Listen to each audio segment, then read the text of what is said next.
नहीं सब गलत हिस्ट्री दिखाई जा रही है।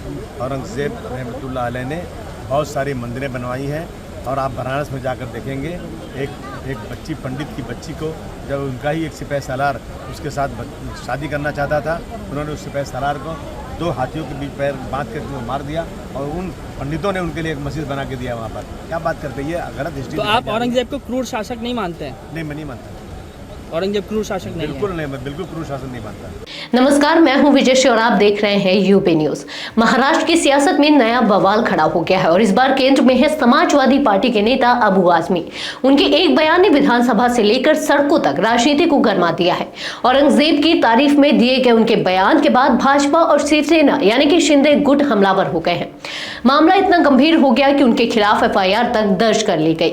अब सवाल यह है कि यह सिर्फ एक बयान का मामला है, इसके पीछे कोई बड़ी सियासी चाल चली जा रही है। अबू आजमी ने औरंगजेब को इंसाफ पसंद शासक बताया और दावा किया कि उनके शासनकाल में भारत सोने की चिड़िया था जिसकी GDP 24% थी। उन्होंने कहा कि औरंगजेब के समय सत्ता संघर्ष था, ना कि हिंदू मुस्लिम विवाद। की नजर में औरंगजेब किस तरह से है, नहीं, हमने जो पढ़ा है, हमने जो देखा है, औरंगजेब रहमतुल्लाह अलैह वो कभी भी वो ऐसे शासक थे कि उन्होंने कभी भी शासन का 1 रुपया नहीं लिया अपने के लिए। उन्होंने जो है उनकी जो है सरकार में भारतवर्ष की सरहद जो थी बर्मा अफगानिस्तान तक थी। देश सोने की चिड़िया उनके ज़माने में था, लोगों के घरों में सोना था, इसीलिए अंग्रेज यहाँ पे देश आया। मैं समझता हूँ कि वो शासन अच्छा कर रहे थे। बाकी उनकी फौज में हिंदू जो कमांडर थे, ये कोई हिंदू मुस्लिम की लड़ाई नहीं थी। जी, एक सवाल आखिरी कि राजा जो भाजपा के विधायक है वो कह रहे हैं कि औरंगजेब की कब्र को जो है वो तोड़ डाला है। नहीं, ये बदतमीजी है, सत्ता के अहंकार में कुछ भी कह सकते हैं लोग।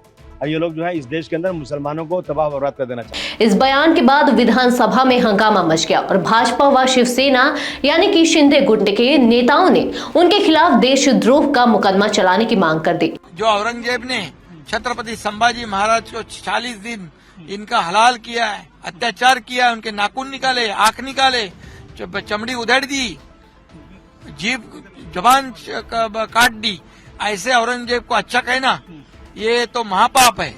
और इसलिए ये अबू आजमी इन्होंने माफी मांगनी चाहिए, या हमारे मुख्यमंत्री उन्होंने भी बहुत ही गंभीरता से उनकी बात को लिया है। और निश्चित रूप से ऐसे अबू आजमी को जिन्होंने देशभक्त का अपमान किया है, शिवाजी महाराज, छत्रपति संभाजी महाराज, ये हमारे राष्ट्र पुरुष थे, ये राष्ट्र पुरुषों का अपमान है, इसलिए उनके ऊपर देशद्रोह का गुना दाखिल करना चाहिए। मुख्यमंत्री एकनाथ शिंदे ने तो यहां तक कह दिया कि अबू आजमी ने महाराष्ट्र के महापुरुषों का अपमान किया है। शिंदे और भाजपा नेताओं ने आरोप लगाया कि औरंगजेब ने छत्रपति संभाजी महाराज की जान ली, मंदिरों को नष्ट किया और निर्दोष हिंदुओं का कत्लेआम किया। शिवसेना नेता शाइना मुनोत ने भी अबू आजमी पर निशाना साधते हुए कहा कि उन्हें इतिहास पढ़ना चाहिए, क्योंकि औरंगजेब ने काशी विश्वनाथ और त्र्यंबकेश्वर जैसे मंदिरों को नष्ट किया था। बढ़ते विवाद और FIR दर्ज होने के बाद अबू आजमी ने सफाई देते हुए कहा कि उनके बयान को गलत तरीके से पेश किया गया। उन्होंने कहा कि वे कभी भी छत्रपति शिवाजी महाराज, संभाजी महाराज, बाबा साहेब अम्बेडकर या किसी अन्य महापुरुष का अपमान नहीं कर सकते। उन्होंने यह भी आरोप लगाया कि उनके खिलाफ कार्रवाई इसलिए की जा रही है क्योंकि वे मुस्लिम समुदाय से आते हैं। अबू आजमी के इस विवाद में उनके बेटे अबू फरहान आजमी भी फंस गए हैं। गोवा में उनके खिलाफ सार्वजनिक स्थान पर मारपीट करने और शांति भंग करने के आरोप में मामला दर्ज किया गया है। अबू फरहान आजमी एक रेस्टोरेंट चेन के मालिक और अभिनेत्री आयशा टाकिया के पति हैं। अबू आजमी के बयान से महाराष्ट्र की राजनीति में नया मोड़ आ गया है।